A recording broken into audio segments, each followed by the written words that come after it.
Asianet radio 657-ൽ നിയാസും ആൻഡ്രയുമാണ്. ഇന്ന് നമ്മുടെ കൂടെയുള്ള ഗായകൻ, സംഗീത സംവിധായകൻ, ദേശീയ അവാർഡിന്റെ തിളക്കത്തിലാണ് ഇന്ന് അദ്ദേഹം നമുക്കൊപ്പം ഉള്ളത്. വളരെ സ്നേഹപൂർവ്വം സ്വാഗതം ചെയ്യുകയാണ്. ആൻഡ്രയും എന്റെ കൂടെ തന്നെയുണ്ട്. ഗോപി സുന്ദർ, നമസ്കാരം, സ്വാഗതം. നമസ്കാരം. വളരെ വളരെ സന്തോഷമുണ്ട്, ഒരുപാട് നന്ദിയുണ്ട് എല്ലാ പ്രേക്ഷകരോടും. നിങ്ങളെല്ലാവരും എൻ്റെ പാട്ട് ഒരു പ്രാവശ്യം പാടുമ്പോൾ, ഒരു പ്രാവശ്യം ഞാൻ പാട്ട് പാടി അല്ലെങ്കിൽ നിങ്ങൾ കേൾക്കുമ്പോൾ വീണ്ടും അത് തിരിച്ച് ഏഷ്യാനെറ്റ് റേഡിയോയിലൂടെ നിങ്ങൾ ഈ പാട്ടുകളൊക്കെ കേട്ടിട്ട് അതിന് തിരിച്ചിങ്ങോട്ട് മൂളിക്കൊണ്ട് പാടുമ്പോഴാണ് എനിക്ക് കിട്ടുന്ന ഏറ്റവും വലിയ അവാർഡായിട്ട് ഫീൽ ചെയ്യുന്നത്. തീർച്ചയായിട്ടും. കാരണം ഒരു ദിവസം നമ്മുടെ ഏഷ്യനെറ്റ് റേഡിയോയിൽ ഒരു 100 പാട്ട് പ്ലേ ചെയ്യുന്നുണ്ടെങ്കിൽ അതൊരു ഇപ്പോഴത്തെ ഒരു കണ്ടീഷനിൽ ഒരു 35 പാട്ട് 40 പാട്ട് ഗോപിയുടെ മാത്രമായിരിക്കും.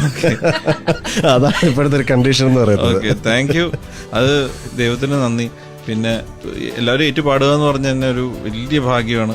അതിനോടൊപ്പം തന്നെ ഇപ്പോൾ ഇരട്ടി മകരം എന്ന് പറഞ്ഞ പോലെ നാഷണൽ അവാർഡ് കിട്ടിയിരിക്കുന്നു. അത് 1983 എബ്രിഡ് ഷൈൻ എന്ന് പറഞ്ഞ ഒരു സാധാരണ ഒരു മനുഷ്യന്റെ ഒരു ഡയറക്ടർ ആകുമ്പോഴുള്ള ഫസ്റ്റ് ടൈം അദ്ദേഹം ഡയറക്ടർ ആയപ്പം അദ്ദേഹത്തിന്റെ മനസ്സിലുണ്ടായിരുന്ന ഒരു സിനിമയായിരുന്നു 1983. അദ്ദേഹം എന്നെ മ്യൂസിക് ചെയ്യാൻ വിളിക്കുമ്പോൾ എനിക്ക് അദ്ദേഹത്തിന് അറിയില്ല, ആരാണെന്ന് പോലും അറിയില്ല.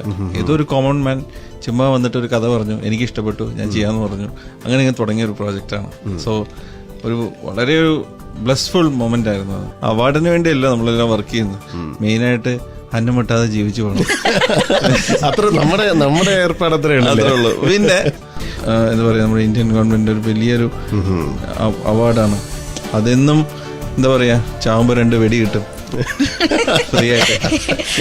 അതാണല്ലോ അതിനുള്ളൊരു ഗോപി. ശരിക്കും പറഞ്ഞാൽ മ്യൂസിക് ഡയറക്ഷൻ ആണോ കുറച്ച് ഈസി ആയിട്ടുള്ള ജോബ്, അതോ പശ്ചാത്തല സംഗീതം ഒരുക്കുക എന്നുള്ളതാണോ ഈസി ആയിട്ടുള്ള ജോബ്? ഏത് ജോബാണ് ഈ ലോകത്തിൽ ഏറ്റവും ഈസി ആയിട്ടുള്ളത്? അല്ല, എന്നാലും ഗോപിയെ സംബന്ധിച്ചിടത്തോളം ഈസി ആയിട്ടുള്ള ഇല്ല. ഇപ്പൊ അതും ഇല്ല, ഇപ്പൊ ഡയറ്റിംഗ് ഇല്ല. അതുപോലെ തന്നെ ഈ ഒരു മേഖലയിലേക്ക് വരാൻ ഒരുപാട് നല്ല മ്യൂസിക് ഡയറക്ടേഴ്സിനോടൊപ്പം ഉള്ള പരിചയ സമ്പത്ത് എത്രത്തോളം അതൊക്കെ സഹായിച്ചിട്ടുണ്ട്? അത് മാത്രമേ ഉള്ളൂ സഹായം. മ്യൂസിക്കലി എല്ലാ സാഹിത്യവും എല്ലാ രാഗങ്ങളും പഠിച്ച് ഒരു സിംഹത്തിന്റെ മടയിൽ നിന്ന് വന്ന മ്യൂസിക് ഡയറക്ടർ അല്ല ഞാൻ. അതെ. അപ്പൊ എന്തായാലും ഒരു സിംഹമായിട്ട് നിൽക്കുകയാണ്. ഒരിക്കലും അല്ല. അത് വലിയ വലിയ സിംഹത്തിന്റെ മടയിൽ പുറത്ത് ഒരു ചാൻസും തേടി നിൽക്കുന്ന ഒരു പാവപ്പെട്ട എലിക്കുട്ടിയാണ് ഞാൻ. ഗോപിയുടേതായിട്ടുള്ള ഒരു ലോകം പണിഞ്ഞെടുത്തു. ഇല്ല ഒന്നും അംഗീകരിക്കരുതിരിക്കല്ലേ? ഇല്ല, ഞാൻ സമ്മതിക്കില്ല. എന്റെ ലോകം ഇതൊന്നുമല്ല. എന്റെ ലോകം ഞാൻ കണ്ടിട്ട് പോലുമില്ല. ഇത് ഞാൻ എന്തോ ചെയ്യുന്നു മാത്രമേ ഉള്ളൂ. എന്റെ ലോകം ഇനി വരാനിരിക്കുന്നേ ഉള്ളൂ. ഇത് ആ ലോകത്തിലോട്ടുള്ള വഴിയാണെന്ന് ഞാൻ വിചാരിക്കുന്നു. ഇനി ഒരു സമയം ചിലപ്പോൾ ഇവിടെ നിന്ന് നമ്മളൊരു വലിയ ഓസ്കാറൊക്കെ നേടി അങ്ങനെ സംസാരിക്കുന്ന ഒരു വേളയൊക്കെ ഞങ്ങൾ സ്വപ്നം കാണുന്നു. സ്വപ്നമല്ല, അത് യാഥാർത്ഥ്യമാകുന്നു. കാരണം ആ ഒരു കാലം ഏഷ്യാനെറ്റോടെ ഉണ്ടാവോ? അയ്യോ, ഗോപി അമ്പിനും എടുക്കില്ല, വില്ലിനും എടുക്കുന്നില്ല. രണ്ട് കാര്യങ്ങളാണ് നമ്മൾ ചിന്തിക്കേണ്ടത്. ഒന്ന്, അത്രയും വർഷം നമ്മുടെയൊക്കെ ചിന്തയിൽ ഈ ഏഷ്യാനെറ്റ് ഇനി 100 വർഷം നിലനിൽക്കണമെന്ന് നമ്മുടെ ആഗ്രഹം. അതുകൊണ്ട് ഗോപിയും ഉദ്ദേശിച്ചിരിക്കുന്ന ഒരു 100 വർഷമൊക്കെ പോകും ഓസ്കാറിലേക്ക്. അത്രയും ദൂരെയാണ് ഗോപി ഓസ്കാർ എന്നെ സമയത്തോളം.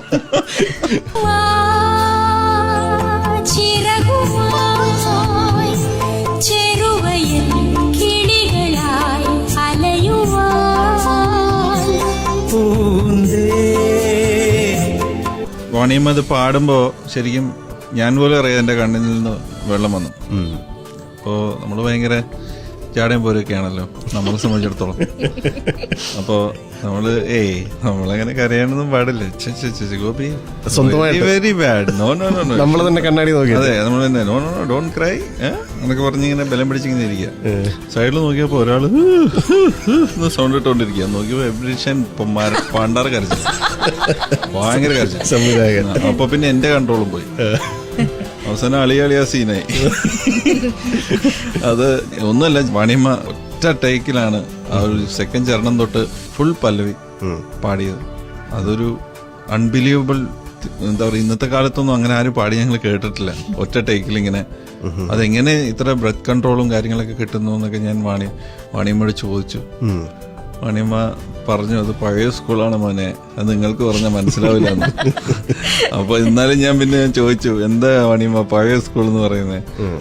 ഞങ്ങള് പുതിയ സ്കൂളിൽ കുട്ടികൾ, ഞങ്ങൾക്ക് പഴയ സ്കൂളിൽ കുറച്ച് കാര്യങ്ങൾ പറഞ്ഞതാ എന്നൊക്കെ പറഞ്ഞപ്പോൾ കുറച്ച് കാര്യങ്ങളൊക്കെ പറഞ്ഞു തന്നു. ശരിക്കും അത്ഭുതം തന്നെയാണ്. നമുക്കൊന്നും ചിന്തിക്കാൻ കഴിയുന്നതിനപ്പുറമാണ് അവർക്ക് കിട്ടിയിട്ടുള്ള ട്രെയിനിങ്. അത് തന്നെയാണ് ഇന്നും അവരൊക്കെ ദാസേട്ടനും നമ്മുടെ ജാനി ചേച്ചിയും വാണിയമ്മയൊക്കെ ലെജൻഡറിക് സിംഗേഴ്സ് നമ്മൾ എന്നും വിളിക്കാനുള്ള റീസൺ അവർക്ക് ആ ഒരു ഇങ്ങനത്തെ ഒരു ട്രെയിനിങ് കിട്ടിയോണ്ട് തന്നെയാണെന്നാണ് എൻ്റെ ഒരു വിശ്വാസം. ഒലഞ്ഞാലിക്കുരുവി പാട്ട് അത് 1983 എന്ന് പറയുന്ന സിനിമയിൽ ആ കാലഘട്ടത്തിലുണ്ടാകുന്ന പ്രണയം ഇന്നത്തെ കാലഘട്ടത്തിലെ ആളുകൾക്ക് പെട്ടെന്ന് ആ ഒരു കാലഘട്ടത്തിലോട്ട് എത്താനായിട്ട് ഈ രണ്ട് വോയിസസ് ഒരുപാട് സഹായിച്ചിട്ടുണ്ട്. അതിന് എന്നും ഈ ഞാൻ ജീവിക്കുന്ന അത്രയും കാലം ഞാൻ ജേട്ടനും വാണിയമ്മയ്ക്കും കടപ്പെട്ടിരിക്കുന്നു. ഇളം കാറ്റിലാടി വരുമീ കൂട്ടുകൂടി കിണുങ്ങി മിഴിപ്പീലി മെല്ലെ തഴുകി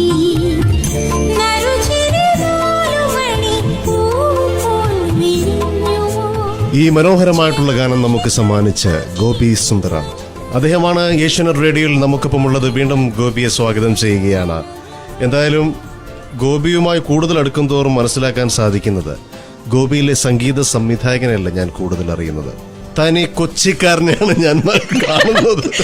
നിയാസിന്റെ ഒരു വേലത്തരങ്ങൾ നടക്കുന്നില്ല ഇവിടെ, അതാണ് നിയാസ് അങ്ങനെ അല്ലേ കണ്ടുപിടിച്ചില്ലേ? ഞാൻ കൊച്ചി കുറെ കാലം ഉണ്ടായിരുന്നു, അതുകൊണ്ട് എനിക്ക് തന്നെ അറിയാം. അതായത് അവിടുത്തെ എല്ലാ ചുറ്റുപാടുകളും പഠിച്ച് കളറിന്ന് പുറത്തിറങ്ങിയിരിക്കുന്നത്. ഇനിയിപ്പോ ലോകത്തിന്റെ എവിടെ പോയാലും ഗോപിയെ പിടിക്കാന്ന് പറയുന്ന വലിയ ബുദ്ധിമുട്ട്. എത്ര സ്കൂളിൽ പഠിച്ചിട്ടുണ്ട്? എത്ര സ്കൂളിൽ പഠിച്ചിട്ടുണ്ട്? എത്ര സ്കൂളിൽ? ഞാൻ 3 സ്കൂളിൽ പഠിച്ചു. ഞാൻ എന്റെ 10ാം ക്ലാസ് വരുമ്പോഴേക്കും 9 സ്കൂളിൽ പഠിച്ചു. അപ്പോൾ ഞാൻ പഠിച്ച സ്കൂളിൽ നിന്ന് കിട്ടിയ എക്സ്പീരിയൻസ് ആണ് അത്. കൊച്ചിയിലുള്ള ഒട്ടുമിക്ക സ്കൂളിൽ ഞാൻ പഠിച്ചു. ഇനി ഇത് പുതിയതായിട്ട് തുടങ്ങിയിട്ടുണ്ടെങ്കിലോട്ടോ. അപ്പോഴേക്കും 10 കഴിഞ്ഞു. അതെ, അപ്പം 10 കഴിഞ്ഞു. 10 കഴിഞ്ഞില്ല, 10 നിർത്തി. 10 അവര് നിർത്തിക്കോളം പറഞ്ഞു. 10 തോറ്റുമില്ല. അപ്പൊ പരിപാടി അവസാനിപ്പിച്ചോളം പറഞ്ഞു, അല്ലെങ്കിൽ ഇനിയും പഠിക്കായിരുന്നു. അപ്പോ അതുകൊണ്ട് ഈ എല്ലാ സ്കൂളിൽ നിന്നുള്ളൊരു എല്ലാ വിളവുകളും, അതായത് ഹൈ എൻഡ് സ്കൂൾ തൊട്ട് അങ്ങ് താഴേക്കട വരെ എല്ലാ സ്കൂളിൽ നിന്നും പഠിച്ചിട്ടുണ്ട്. അതെന്ന് വെച്ചാൽ പഠിക്കാൻ ഇഷ്ടമല്ലായിരുന്നു, ഫുൾ ടൈം മ്യൂസിക് തന്നെയായിരുന്നു ചിന്ത. അമ്മ റേഡിയോയിൽ നിന്ന് ഒരുപാട് പാട്ടുകൾ കേൾപ്പിക്കും. അമ്മയാണ് എല്ലാത്തിനും പ്രശ്നം. അമ്മച്ചി എന്നെ ചെറുപ്പത്തിലെ ഫുൾ ടൈം ഈ റേഡിയോ ഒക്കെ കേൾപ്പിച്ചുകൊണ്ടിരിക്കും. അങ്ങനെ പാട്ടിലോട്ട് ഇൻട്രസ്റ്റ് ആയത്. പ്രൊഫഷണലായിട്ട് മാറുന്നത് 6ാം ക്ലാസ്സിൽ പഠിക്കുമ്പോൾ ഒരു നാടകത്തിന് ചുമ്മാ ഞാനൊരു മൂളിപ്പാട്ട് പോലെ എന്തോ ഒരു പാട്ടുണ്ടാക്കി. പാട്ടുണ്ടാക്കാമെന്നാണോ എനിക്കറിയില്ല. ആ പാട്ട് അത് അന്ന് ഞാൻ തമാശക്ക് ചുമ്മാ ചെയ്തു വിട്ടത്. നാടകത്തിന്റെ റിഹേഴ്സലൊക്കെ കഴിഞ്ഞ് തിരിച്ച് ഇടയ്ക്കൊന്ന് ടോയ്ലറ്റിൽ കയറിയപ്പം അതേ ട്യൂൺ അപ്പുറത്ത് നിന്ന് വേറെ ആൾ വിസിലടിക്കുന്നു. ഇതാരടാ വിസിലടിക്കുന്നത്? എന്നിട്ട് അപ്പുറത്ത് നിന്ന് നോക്കിയപ്പം വേറെ നിന്ന് മൂത്രം വെച്ചോണ്ടിരിക്കുക, വിസിലടിച്ചോണ്ട്. ഈ പരിപാടി കൊള്ളാലോ, ഞാൻ എന്തോ ഉണ്ടാക്കുന്നു, അത് വേറെ ആരോ ഏറ്റുപാടുന്നു. ആഹാ, ഇത് നല്ല പരിപാടി. അന്ന് പിടിച്ചതാ ഈ അസുഖം. ജിംഗിൾസ് ഒരുപാട് ചെയ്തിട്ടുണ്ട്, അഡ്വർടൈസ്മെന്റ് ചെയ്തിട്ടുണ്ട്. എന്റെ കണക്കനുസരിച്ച് ഒരു 5000-ലധികം പരസ്യങ്ങൾ ഇതുവരെ ചെയ്തിട്ടുണ്ടോ? അതിൽ കൂടുതലുണ്ടാവും. ഒരുപാട് ചെയ്തിട്ടുണ്ട്. അതിന് ലിമിറ്റ് കണക്കൊന്നുമില്ല. എന്റെ ഇപ്പൊ ഒരു ബാർബർ ഷോപ്പിലെ ആളോട് നിങ്ങൾ എത്ര തല വെട്ടിയിട്ടുണ്ടെന്ന് ചോദിക്കുന്ന പോലെയാണ്. ചോദ്യം വളരെ തെറ്റായി പോയി നിയാസ്. ഞാൻ തിരിച്ചെടുത്തത് ഒരു ബാർബർ ഷോപ്പിൽ നിന്നിട്ട് നിങ്ങൾ 12 കൊല്ലമായി ജോലി ചെയ്യാണല്ലോ, നിങ്ങൾ എത്ര പേരെ തല വെട്ടിയിട്ടെന്ന് അയാളോട് ചോദിച്ചാൽ അയാൾ പറയും, അയ്യോ സാറേ അതെനിക്ക് ഓർമ്മയില്ല അങ്ങനെ പറഞ്ഞ പോലെ. അങ്ങനെയാണ് അത്. പരസ്യം എന്ന് പറഞ്ഞത് നമുക്ക് നിത്യജീവിതത്തിൽ ഉപയോഗിക്കുന്ന സോപ്പ്, ചീപ്പ്, കണ്ണാടി, കുട മുതലായ സാധനങ്ങളുടെ പരസ്യമാണല്ലോ. അതൊരിക്കലും നിൽക്കൂല. മുടി വളർന്ന പോലെ വളർന്നുകൊണ്ടേയിരിക്കും, ബാർബർ ഷോപ്പിൽ നിന്ന് വെട്ടിക്കൊണ്ടേയിരിക്കും എന്ന് പറഞ്ഞൊരു കാര്യമാണത്. അന്ന് ജീവിക്കാൻ വഴിയില്ലാത്തതുകൊണ്ട് അതൊക്കെ ചെയ്തു. അങ്ങനെ പതുക്കെ ചൂട് കുറുവേ എതിർക്കുക. ഇപ്പൊ ഉഷുക്കുന്നൊരു എഫക്ട് ഇടാൻ വേണ്ടി ഞാനിപ്പോ 1 മണിക്കൂറൊക്കെ ഇരിക്കും. അങ്ങനെയൊക്കെ തുടങ്ങിയതാണ്. അതായത് കൊണ്ടും കൊടുത്തും ചെയ്ത് തെറ്റുകൾ ചെയ്ത് പഠിച്ച് തുടങ്ങിയതാണ്. അതുകൊണ്ട് എനിക്ക് ഒരു തബലിസ്റ്റായി എനിക്ക് ഇത് പറയാറിയാം. അത് കമ്പ്യൂട്ടറിൽ ക്യാപ്സ് ലോക്ക്, മറ്റേത് ആപ്പിൾ F, ഇതൊന്നും എനിക്കറിയില്ല. അപ്പൊ അങ്ങനെ തബല വായിച്ചുകൊണ്ടിരുന്ന എനിക്ക് കമ്പ്യൂട്ടറിലോട്ടൊക്കെ വരാനുള്ളൊരു ഇൻസ്പിറേഷൻ എല്ലാം കിട്ടിയത് വേദനയിൽ നിന്നും ഒരുപാട് ബുദ്ധിമുട്ടുകളിൽ നിന്നൊക്കെ തന്നെയാണ്. തീർച്ചയായിട്ടും. ഞാനും ഗോപിയും കൂടെ സംസാരിച്ചുകൊണ്ടിരിക്കുകയാണ്. എനിക്ക് മുമ്പിൽ ഒരു മോണിറ്ററാണ് ഇരിക്കുന്നത്. അതിന്റെ പിറകിൽ ഒരാളിരിക്കുന്ന കാര്യം പലപ്പോഴും ഞാൻ മറന്നു പോകുന്നു. ആൻഡ്രിയ, ഞാനത് ഓർമ്മിപ്പിക്കാൻ ഇടയ്ക്കിടയ്ക്ക് ചിരിച്ചോണ്ടിരിക്കുന്നത് ഞാൻ ഉണ്ടെന്ന് കാണിക്കാൻ വേണ്ടിട്ട്. അതെ, കൈ പൊക്കി കാണിക്കണ്ടേ? ഞങ്ങൾ വളരെ ഗൗരവമായിട്ടുള്ള കാര്യങ്ങൾ സംസാരിച്ചുകൊണ്ടിരിക്കുമ്പോൾ എന്താ കുട്ടി ഇങ്ങനെ? ഇല്ല, എനിക്ക് ഗോപി 2 വരി പാടിയേ പറ്റൂ. അതാണ് എന്റെ ഒരു ആഗ്രഹം. ഓക്കെ. അരികിലെ പുതുമന്ദരമായി വിടരു നീ, പുണരുവാൻ കൊതി തോന്നുന്നൊരീ പുലരിയിൽ,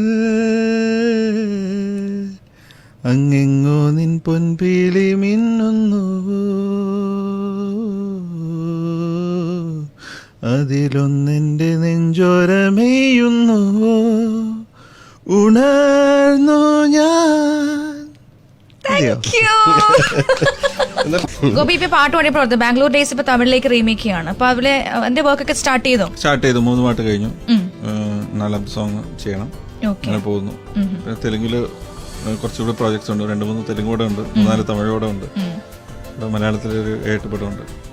ഈ വർഷത്തെ കാര്യം പറഞ്ഞേ. അപ്പൊ 8-4 പിന്നെ എന്റെ ആഗ്രഹം ഇതൊരു 6 മാസത്തിൽ തീരണതാണ്. അപ്പൊ പിന്നെ ഒരു 6 മാസത്തിൽ വേറെ വരുമല്ലോ. അതെ, അതാണ് എന്റെ ഒരു ആഗ്രഹം. എന്തായാലും ഇത്ര വേഗത്തില്, കാരണം നമ്മുടെ ആഗ്രഹം എന്താ വെച്ചാൽ അവാർഡ് നിശ്ചയിക്കുമ്പോൾ നോമിനേഷൻ വേറെ ആരും വരാൻ പാടില്ല. എല്ലാം ഗോപി സുന്ദർ, എല്ലാം ഗോപി സുന്ദർ. അങ്ങനെ ഒരു അവസ്ഥ ഉണ്ടാക്കണം. അപ്പോഴാണ് എനിക്ക് സുഖം. അതൊക്കെയാണ് ചിന്തകള്. അത് ചിന്തയല്ല, അതൊരു വാശിയാണ്. ഞങ്ങൾക്ക് സന്തോഷമാണ്. കാരണം ഒരു പുതിയ മൂവി അനൗൺസ് ചെയ്യുമ്പോൾ ഗോപി സുന്ദർ ആണ് സൗണ്ട് ട്രാക്ക് കമ്പോസ് എന്ന് പറയുമ്പോൾ എന്തായാലും നല്ല പാട്ടുകൾ വരുന്നുണ്ടല്ലോ എന്നൊരു ആകാംക്ഷ, ഒരു ആഗ്രഹം ഞങ്ങൾക്ക് ഉണ്ട് അല്ലേ നിയാസ്? തീർച്ചയായും ആഗ്രഹം നശിപ്പിക്കാതെ മുമ്പോട്ട് പോകണമെന്നാണ് എന്റെ ഒരു ഞങ്ങൾക്ക് താല്പര്യം. നശിപ്പിക്കരുത് ആഗ്രഹം. എനിക്ക് ഇപ്പോ ഒലഞ്ഞലിക്കുരുവി ജേട്ടനൊക്കെ പാടിയ പോലെ നമ്മുടെ സ്വന്തം എന്താ പറയാ, നമ്മൾ മലയാളികൾക്ക് എന്നും അഭിമാനിക്കാവുന്ന ഒരു നമ്മുടെ ഗാനഗന്ധർവനെ കൊണ്ടൊരു പാട്ട് പാടിക്കണമെന്ന് ആഗ്രഹമുണ്ട്. അതൊരു വലിയ ആഗ്രഹമായിട്ട് ഒരുപാട് കാലമായിട്ട് മനസ്സിലുള്ളൊരു ആഗ്രഹമാണ്.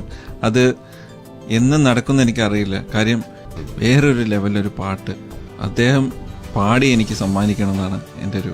എന്തുകൊണ്ട് ഇത്രയും കാലം അത് സംഭവിച്ചില്ലെന്ന് പറഞ്ഞാൽ എനിക്ക് തോന്നിയിട്ടില്ല. ഞാൻ തന്നെയാണല്ലോ എൻ്റെ ക്രിയേറ്റർ. എനിക്ക് തോന്നിയിട്ടില്ല. എന്താ വെച്ചാൽ അങ്ങനെ ഒരു പാട്ട്, ഇപ്പോൾ ഒലഞ്ഞാലിക്കുരുവി എന്ന് പറഞ്ഞ പാട്ട് വന്നപ്പോൾ എനിക്ക് ചേട്ടൻ്റെ വോയിസിന് ഓർമ്മ വന്നത്. അപ്പോൾ അങ്ങനെ ഒരു കാരണവും കൂടെ ഉണ്ടായിരിക്കണം. എന്തുകൊണ്ട് ഇത്രയും കാലം ആ വോയിസ്, ആ ഒരു ദൈവികമായ വോയിസ് എന്തുകൊണ്ട് ഇത്രയും കാലം യൂസ് ചെയ്തില്ലെന്നുള്ളൊരു ആ ചോദ്യത്തിന് ഉത്തരം കൂടി അതിലുണ്ടായിരിക്കണം എന്ന് താല്പര്യമുണ്ട്. അതിനുവേണ്ടി ഒരു നല്ലൊരു പാട്ടിനായി അത് അതിനോട് ആ കണ്ഠനാളത്തിനോട് അല്ലെങ്കിൽ ആ ഒരു നാദത്തിനോട്, ആ ഗന്ധർവനോട് നീതി പുലർത്തുന്ന രീതിയിൽ എനിക്കൊരു സംഗീതം ചെയ്യാൻ കഴിയുമെങ്കിൽ ഉടനെ തന്നെ അത് ഞാൻ ചെയ്യും. വിദൂരമല്ല എന്ന് നമുക്കറിയാം. ഇനിയിപ്പോ ദാസനെ കൊണ്ട് ഞാൻ അത് പാടിച്ചു കഴിഞ്ഞിട്ട് ഇപ്പൊ ഞാൻ പറഞ്ഞ ക്ലിപ്പിംഗ് ഉണ്ടെങ്കിൽ ദാസനെ ഒന്ന് കേൾപ്പിച്ചു കൊടുക്കണേ. ഉറപ്പായിട്ടും തീർച്ചയായിട്ടും ഇതൊക്കെ നല്ല അസുലഭ സന്ദർഭങ്ങളായി ചിലപ്പോൾ മാറിയേക്കാം. ഇപ്പൊ നമ്മൾ ഈ സ്റ്റുഡിയോയിൽ നിന്ന് സംസാരിച്ചതൊക്കെ. ഓക്കെ, എന്തായാലും നമ്മുടെ ഈ ഒരു സമയം വളരെ വേഗത്തിൽ അങ്ങ് കടന്നുപോയി. ഗോപിയുടെ നല്ലൊരു തമാശ പോലും കേൾക്കാൻ പറ്റിയില്ലല്ലോ. തമാശയാ? ഇത്ര നേരം എന്താ കേട്ടത്? നിൻ ഹൃദയമൗനം ഉൾക്കടലിനാഴും എന്നുമറിയുന്നു ഞാൻ മൂകമായി. ഈ വേദന എന്നും എൻ്റെ മനസ്സിൽ മൂകമായി കിടക്കുന്ന കാര്യം ഈ പാട്ട് ആരും കേട്ടിട്ടില്ല. ഇത് വളരെ കുറച്ച് പേര് കേട്ടിട്ടുള്ളൂ ഈ പാട്ട്. എത്രയോ പ്രാവശ്യം നമ്മൾ പ്ലേ ചെയ്തിരിക്കും. അതെ, നിങ്ങൾ പ്ലേ ചെയ്തിട്ടുണ്ട്, അത് നിങ്ങൾ തെറ്റില്ല. പക്ഷെ എന്തെങ്കിലും ചില പാട്ടുകൾ നമ്മൾ ചെയ്യുമ്പോൾ അയ്യോ ഇത് ആരെങ്കിലും ഒന്ന് ഏറ്റി പാടിയിരുന്നെങ്കിൽ എന്ന് നമ്മൾ പ്രതീക്ഷിക്കുമല്ലോ. അത് ഇന്നും ആരും ഏറ്റി പാടുന്നില്ല. എനിക്ക് വേണ്ടെങ്കിലും 4-5 ആളുകളെ കൊണ്ട് ഇതൊന്ന് ഏറ്റി പാടിത്തരണം. തീർച്ചയായിട്ടും സൂപ്പർ ഹിറ്റ് ആയ പാട്ടാണ് അത്. അല്ലെങ്കിൽ ഞാൻ മരിക്കുമ്പോൾ ഇതൊരു അവശേഷിച്ച് കിടക്കും. ഇതൊക്കെയാണ് ചിന്തകൾ. ആഗ്രഹം അവശേഷിച്ച് ഇങ്ങനൊരു പാട്ടുണ്ടാക്കിയിട്ട് ആരും. ദേശീയ അവാർഡ് നേടിയ ഒരു മനുഷ്യൻ പറയുന്നത് എനിക്ക് കിട്ടുന്ന ആനുകൂല്യം 2 പിടി കിട്ടുമെന്ന് മരിക്കുന്ന നേരത്ത് എന്ന് പറഞ്ഞ ഇന്ത്യയിലെ ഒരേ ഒരു വ്യക്തി മാത്രമാണ്. ഓക്കെ, എന്തായാലും വളരെ വളരെ സന്തോഷം. അതും ഈ ഒരു വലിയ അംഗീകാരം നേടിയതിന് പിറ്റേ ദിവസം തന്നെ നമുക്കിങ്ങനെ സംസാരിക്കാൻ സാധിച്ചത് നമുക്ക് വലിയ സന്തോഷം നൽകുന്ന ഒരു കാര്യം തന്നെയാണ്. ഗോപിക്ക് എന്താണ് എന്റെ കൂട്ടിൽ നിന്ന് ഇത്ര സംസാരിച്ചപ്പോൾ ഗോപിക്ക് എന്ത് ആണ് ഒരു ഫീലിംഗ്? ചക്കിക്കൊത്തർ ശങ്കരൻ. അങ്ങനെയാണ് അത്. ഞാൻ ഇവിടെ കേരളത്തിലുള്ള സകല സ്കൂളിൽ പഠിച്ച് തനി കൊച്ചിക്കാരനാണ്, തറയാണെന്നൊക്കെ ഇദ്ദേഹം ഞാൻ പറഞ്ഞു ചക്കിക്കൊത്ത ശങ്കരൻ. മതി അതെ, ഈ പാവം മടപ്രാവിനെ നിങ്ങൾ എന്താ പറയാ അവസരം നൽകിയില്ല. 2 കശ്മലന്മാർ.